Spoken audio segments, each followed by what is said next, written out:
ಸೇನಾ ವಾಹನ ಬಿದ್ದು ಯೋಧ ದಯಾನಂದ ಸಾವು. ಬೆಳಗಾವಿ ಯೋಧ ದಯಾನಂದ್ ಕುಟುಂಬಸ್ಥರ ಕಣ್ಣೀರು ಮೂಗಿಲು ಮುಟ್ಟಿದೆ. ಸೇನಾ ವಾಹನ ಬಿದ್ದು ಯೋಧ ದಯಾನಂದ್ ಮೃತಪಟ್ಟಿದ್ದು ಬೆಳಗಾವಿ ಯೋಧ ದಯಾನಂದ್ ಕುಟುಂಬಸ್ಥರು ಕಣ್ಣೀರು ಹಾಕ್ತಾ ಇದ್ದಾರೆ. ಕೊನೆ ಬಾರಿ ಗಣೇಶ ಚತುರ್ಥಿ ಹಬ್ಬಕ್ಕೆ ಬಂದಿತ್ತು. ಪ್ರತಿದಿನ ಮಕ್ಕಳ ಬಗ್ಗೆ, ತಾಯಿ ಪತ್ನಿ ಬಗ್ಗೆ ಕರೆ ಮಾಡಿ ವಿಚಾರಿಸ್ತಾ ಇದ್ದ. ನನ್ನ ಮಗ 25 ವರ್ಷದಿಂದ ಯೋಧನಾಗಿ ಕೆಲಸ ಮಾಡ್ತಿದ್ದಾನೆ. ಕಳೆದ 2 ದಿನದ ಹಿಂದೆ ಕಾಲ್ ಮಾಡಿ ಮಾತಾಡ್ತಾ ಇದ್ದ. ಮಕ್ಕಳಿಗೆ ಕರೆ ಮಾಡಿ ಗುಡ್ ಮಾರ್ನಿಂಗ್ ಹೇಳ್ತಾ ಇದ್ದ. ನನ್ನ ಸೊಸೆ ಮಕ್ಕಳ ಜವಾಬ್ದಾರಿಯನ್ನ ನೋಡ್ಕೋತೀನಿ, ಕೇವಲ 2 ವರ್ಷ ಮಾತ್ರ ನಿವೃತ್ತಿಗೆ ಬಾಕಿ ಇತ್ತು, ವಾಪಸ್ ಬಂದು ಬಿಡ್ತೀನಿ ಅಂತ ಹೇಳ್ತಾ ಇದ್ದ ಮಗ ಈಗಿಲ್ಲ ಅಂತ ಕಣ್ಣೀರು ಹಾಕಿದ್ದಾರೆ. ಜಮ್ಮು ಕಾಶ್ಮೀರದಲ್ಲಿ ಹುತಾತ್ಮ ಯೋಧ ದಯಾನಂದ್ ತಿರ್ಕನ್ ಅವರು ಈಗ ಅವರ ಪಾರ್ಥಿವ ಶರೀರ ಸ್ವಗ್ರಾಮಕ್ಕೆ ಆಗಮಿಸಿರುವ ಹಿನ್ನೆಲೆಯಲ್ಲಿ ಕೂಡ ಸದ್ಯ ಈಗ ಅವರ ತಾಯಿಯವರು ಸದ್ಯ ದುಃಖದಲ್ಲಿದ್ದಾರೆ. ಅವರು ಅಳ್ತಾ ಇದ್ದಾರೆ. ಅವ್ರನ್ನ ಮಾತಾಡ್ಸೋಣ, ಏನು ಹೇಳ್ತಾರೆ ಅಂತೇಳಿ. ಅಮ್ಮ, ಈಗ ನಿಮ್ಮ ಮಗ ಎಷ್ಟು ವರ್ಷ ಆಗಿತ್ತು ಆರ್ಮಿಗೆ ಹೋಗಿ? ಆರ್ಮಿ 25 ವರ್ಷ ಆತ್ರಿ. 25 ಚಾಲು ಐತ್ರಿ. 25 ವರ್ಷ ಚಾಲು ಐತ್ರಿ. ಏನ್ ನಮ್ಗೆ ದಕ್ಕಿಲ್ಲ, ಏನಿಲ್ಲ, ಆರಾಮ ಡ್ಯೂಟಿ ಮಾಡ್ದಾನು, ಹೆಸರು ಗಳಿಸ್ಯಾನ, ಎಲ್ಲರೂ ಸಾಹೇಬ್ರ ಕಡೆಯಿಂದ ಎಲ್ಲ ಚಲೋ ಅನ್ಸ್ಕೊಂಡಾನು. ನನ್ನ ಮಗ ಬಂದಿಗೆ 2 ವರ್ಷ ಗಣಪತಿ ದಸರಾ ಮಾಡಿ ಹೋಗಿದ್ದಾನೆ ನೋಡ್ರಿ. ಸೂಟಿಗೆ ಬಂದ್ಕ್ಯಾರ್ರಿ. 4 ದಿವಸ ಸೂಟಿಗೆ ಬಂದಿದ್ರವ, ಏನಿಲ್ಲ, ಎಲ್ಲ ಮನ್ಯಾಗ ಬಂದ್ಕ್ಯಾರ, ಎಲ್ಲ ತಿರುಗಾಡ್ ಮಾಡಿ ಎಲ್ಲ ಚಲೋ ತನಕ ಹೋಗಿದ್ದಾನ್ರಿ. ಮನಿಂದ ಏನು ತಕರಾರಿಲ್ಲ. ಲಾಸ್ಟ್ ನಿಮ್ ಜೊತೆ ಯಾವಾಗ ಮಾತಾಡಿದ್ರು? ಫೋನ್ಯಾಗ ಮೊನ್ನೆ ಮಾತಾಡಿದೇನ್ರಿ. ನಮ್ಮ ಸೊಸಿ ಮೇಲೆ ಮಾತಾಡಿದ್ರಿ. ಮುಂಜಾನೆ 12:30 ರೀ, ಮಣ್ಣಿನ ದಿವಸ 12:30 ರೀ. ಮುಂದೆ ಹುಡುಗರ ಸಂಗಡ ಬೆಳಿಗ್ಗೆ ಮಾತಾಡಿದ್ರಿ. ದಿವಸ ಮಕ್ಕಳಿಗೆ ಫೋನ್ ಮಾಡಿ ಗುಡ್ ಮಾರ್ನಿಂಗ್ ಹೇಳಾವ. ನನ್ನ ಮಗ ರೀ, ನನ್ನ ಮಗ ಮಕ್ಕಳಿಗೆ ಗುಡ್ ಮಾರ್ನಿಂಗ್ ಹೇಳಾವ್ರಿ. ಅವ ದಿನ ಫೋನ್ ಮಾಡಿ, ದಿನ 5:30 ಫೋನ್, 5:30 ಫೋನ್ ಮಾಡಿ ಹೇಳಾವನರಿ. ಯಪ್ಪ ಚಾ ಆತನ ಕೇಳ್ರಿ, ನನ್ಗೆ ಚಾ ಆತ, ಪೂಜೆ ಆತ, ಎಲ್ಲ ಆತೇವ ನಂದು. ನೀವು ಈಗ ಇದ್ದೀರಿ ನೀವು, ನಾವು 4 ಗಂಟೆಗೆ ಹೇಳ್ತೇನೆ ಅಂತ ಹಿಂಗಾರ ನಮ್ಗೆ ಹೇಳಾವ್ರ. ದಿನ ನಾ ಫೋನ್ ತಗೊಂಡು ಮಾತಾಡಕೇನಾರ ಒಂದ ಅಕಸ್ಮಾತ್ ಏನ್ ಟೈಪೇನ್ರಿ ಹುಡುಗರು ತಗೊಂಡ್ರಿ. ಈಗ ನಾನ ಮಾತಾಡಕ್ರಿ ಬೆಳಿಗ್ಗೆ. ಅದಕ್ಕೆ ಅವ್ರಿಗೆ ದಯಾನಂದ್ ಅವ್ರಿಗೆ ಎಷ್ಟು ಜನ ಮಕ್ಕಳು? 2 ಅದಾರ್ರಿ, 1 ಗಂಡು 1 ಹೆಣ್ರಿ. ಹುಡುಗಿ ದೊಡ್ಡದ್ರಿ, ಹುಡುಗ ಸಾಂದ್ ಐತ್ರಿ. ಹುಡುಗಿ 9th ಓದೈತ್ರಿ, ಹುಡುಗ 3ನೇ ಓದ್ತಾನ್ರಿ.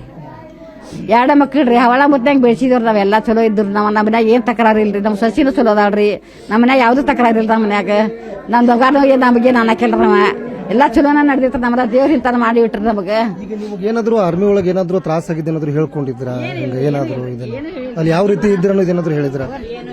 ಏನೇ ಇನ್ನೇ ಮಾಡೋ ತ್ರಾಸ ಏನೂ ಆಗಿಲ್ಲ ಅನ್ನೋರಿ. ಅವ್ರಿಗೇನು ಹೇಳಕ್ಕಿಲ್ಲ ರೀ. ಏನೂ ಇಲ್ರಿ. ಅವ್ದು ಆರಾಮ ಡ್ಯೂಟಿ ಮಾಡ್ಕೋತಿದ್ದಾನ್ರಿ. ಯಾವಾಗ ಹೇಳಿಲ್ರಿ ನಮಗ್. ಅಲ್ಲಿ ಗುಡ್ಡ ಇದ್ರೆ ನಮಗೆಲ್ಲ ಇಡೋ ಕಾಲ ಮಾಡ್ಕೊಂಡ್ ನಮಗ್ ತೋರ್ಸಿದ್ದ. ಇವಾಗ ನೋಡಿದಾಗೆಲ್ಲ ಗಿಡಗೋದ, ಗುಡ್ಡ ಐತ್ ನೋಡಿಲ್ಲ, ನಮ್ಮದು ರೂಮ್ ನೋಡಿಲ್ಲ, ಎಲ್ಲ ಖುಷಿನ ತೋರ್ಸ್ಕೊಂಡ್ ನಕ್ಕೋತಿರ್ತಿದ್ದ. ಹೆಂಗಿರ್ತೀಯಪ್ಪ ನನ್ನ ಮಗನ ಅಲ್ಲಿ ಅಂತಾರ. ನಮ್ ಜೀವನಾನ ಇದ್ರಾಗ ಐತೆ, ಏನ್ ಮಾಡ್ಲಿ, ಗುಡದಾಗ ಇದೀವ ನಾವ್ ಅಂತ ನಮಗ ಹೇಳ್ತಿದ್ರಿ.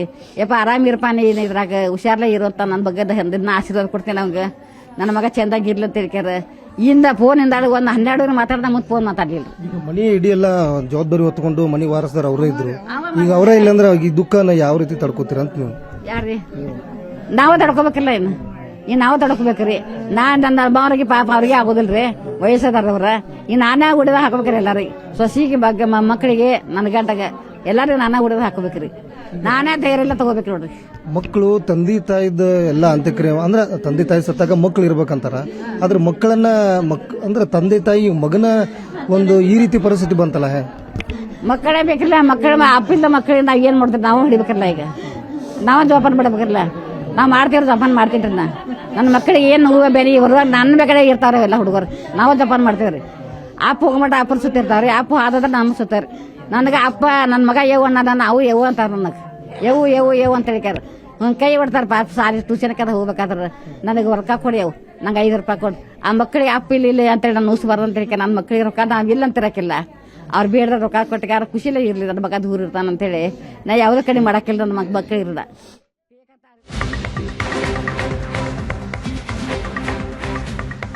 ಉಡುಪಿಯ ಯೋಧ ಅನೂಪ್ ಪೂಜಾರಿ ಅಂತಿಮ ಯಾತ್ರೆ ಕೆಲವೇ ಕ್ಷಣಗಳಲ್ಲಿ ಪಾರ್ಥಿವ ಬಿಜಾಡಿ ತಲುಪಲಿದೆ.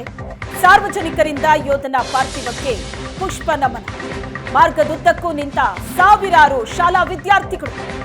ಮೆರವಣಿಗೆ ಸಾಗುವ ಮಾರ್ಗದಲ್ಲಿ ಅಂಗಡಿ ಮುಚ್ಚಿ ಶ್ರದ್ಧಾಂಜಲಿಯನ್ನ ಸಮರ್ಪಿಸಲಾಗ್ತಾ ಇದೆ. ದೃಶ್ಯದಲ್ಲಿ ನೋಡ್ತಾ ಇದ್ರಿ, ಬಿಜಾಡಿ ಶಾಲೆಯಲ್ಲಿ ಸಾರ್ವಜನಿಕ ದರ್ಶನಕ್ಕೆ ತಯಾರಿಯಾಗಿದೆ. ಉಡುಪಿಯ ಯೋಧ ಅಂತಿಮ ಯಾತ್ರೆ ನಡೀತಾ ಇದೆ. ಉಡುಪಿಯ ಯೋಧ ಅನೂಪ್ ಪೂಜಾರಿಯ ಅಂತಿಮ ಯಾತ್ರೆ. ಸಾರ್ವಜನಿಕರು ಯೋಧನ ಪಾರ್ಥಿವಕ್ಕೆ ಪುಷ್ಪ ನಮನವನ್ನ ಸಲ್ಲಿಸಿದ್ರು. ದಾರಿಯುದ್ದಕ್ಕೂ ಕೆಲವೇ ಕ್ಷಣಗಳಲ್ಲಿ ಹುಟ್ಟೂರನ್ನ ತಲುಪಲಿದೆ ಪಾರ್ಥಿವ. ಆದರೆ ಮೆರವಣಿಗೆ ಸಾಗ್ತಾ ಇತ್ತು. ಮಾರ್ಗದುದ್ದಕ್ಕೂ ಸಾವಿರಾರು ವಿದ್ಯಾರ್ಥಿಗಳು ನಿಂತಿದ್ರು. ಮೆರವಣಿಗೆ ಸಾಗುವ ಮಾರ್ಗದಲ್ಲಿ ಅಂಗಡಿಗಳನ್ನ ಮುಚ್ಚಿ ಶ್ರದ್ಧಾಂಜಲಿಯನ್ನ ಸಲ್ಲಿಸಿದ್ರು. ದಾರಿಯುದ್ದಕ್ಕೂ ಪುಷ್ಪ ನಮನವನ್ನ ಸಲ್ಲಿಸಿದ್ರು ಸಾರ್ವಜನಿಕರು. ಬಿಜಾಡಿ ಶಾಲೆಯಲ್ಲಿ ಸಾರ್ವಜನಿಕ ದರ್ಶನಕ್ಕೆ ತಯಾರಿಯಾಗಿದೆ. ದೃಶ್ಯಗಳಲ್ಲಿ ನೋಡ್ತಾ ಇದ್ರಿ, ಇದು ನೇರ ಪ್ರಸಾರದ ದೃಶ್ಯ. ಇದು ಉಡುಪಿಯ ಬಿಜಾಡಿಯಲ್ಲಿ ಅಂತಿಮ ದರ್ಶನಕ್ಕೆ ವ್ಯವಸ್ಥೆ ಆಗಿದೆ. ಅದಕ್ಕೂ ಮುಂಚೆ ಮೆರವಣಿಗೆಯನ್ನ ನಡೆಸಲಾಗ್ತಾ ಇದೆ. ಮೆರವಣಿಗೆ ಸಾಗುವಂತಹ ಮಾರ್ಗದಲ್ಲಿ ಸಾರ್ವಜನಿಕರು ಅಂತಿಮ ದರ್ಶನವನ್ನ ಪಡೆದಿದ್ದಾರೆ, ಪುಷ್ಪ ನಮನವನ್ನ ಸಲ್ಲಿಸಿದ್ರು. ಶಾಲಾ ವಿದ್ಯಾರ್ಥಿಗಳು ಸಾವಿರಾರು ಸಂಖ್ಯೆಯಲ್ಲಿ ಸೇರಿರೋದನ್ನ ನೋಡ್ತಾ ಇದ್ದೀವಿ.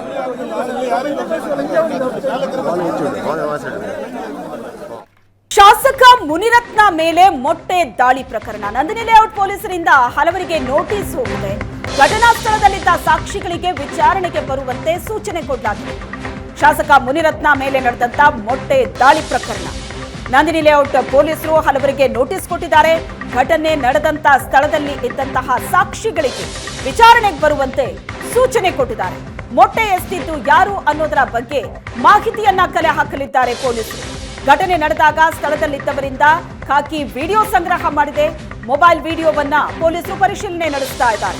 ನಂದಿನಿ ಲೇಔಟ್ನಲ್ಲಿ ದಾಖಲಾಗಿರುವಂತಹ ದೂರು ಮತ್ತು ಪ್ರತಿ ದೂರು, ಮುನಿರತ್ನ ದಾಖಲಿಸಿರುವಂತಹ ದೂರು ಒಂದು ಕಡೆ ಆದರೆ, ಮೊಟ್ಟೆ ಎಸೆದವರ ವಿರುದ್ಧ, ಮೊಟ್ಟೆ ಎಸೆದವರ ಮೇಲೆ ಮುನಿರತ್ನ ಬೆಂಬಲಿಗರು ಹಲ್ಲೆ ನಡೆಸಿದ್ರು ಅಂತ ಪ್ರತಿ ದೂರು ಕೂಡ ದಾಖಲಾಗಿದೆ.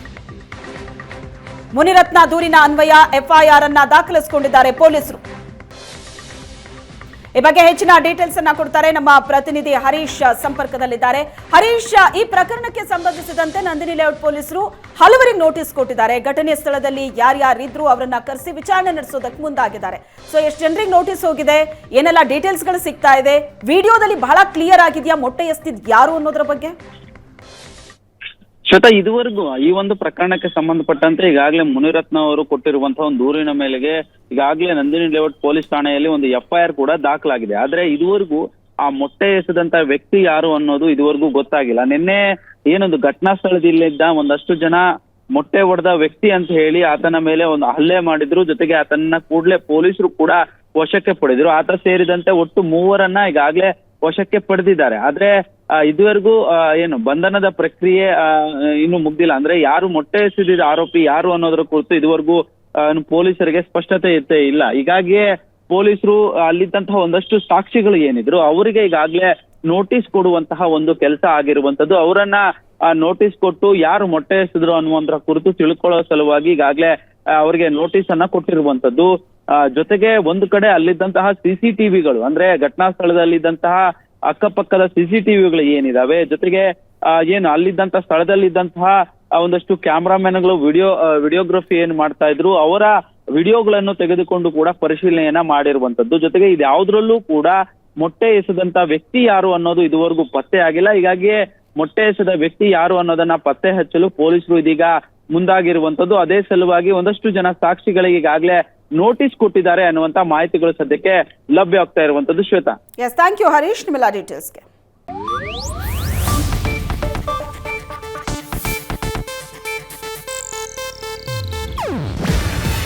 ಇದು ಏಷ್ಯಾನೆಟ್ ನ್ಯೂಸ್ ನೆಟ್ವರ್ಕ್ ಪ್ರಸ್ತುತಿ. ನೀವು ನೋಡ್ತಿದ್ದೀರಾ ಏಷ್ಯಾನೆಟ್ ಸುವರ್ಣ ನ್ಯೂಸ್.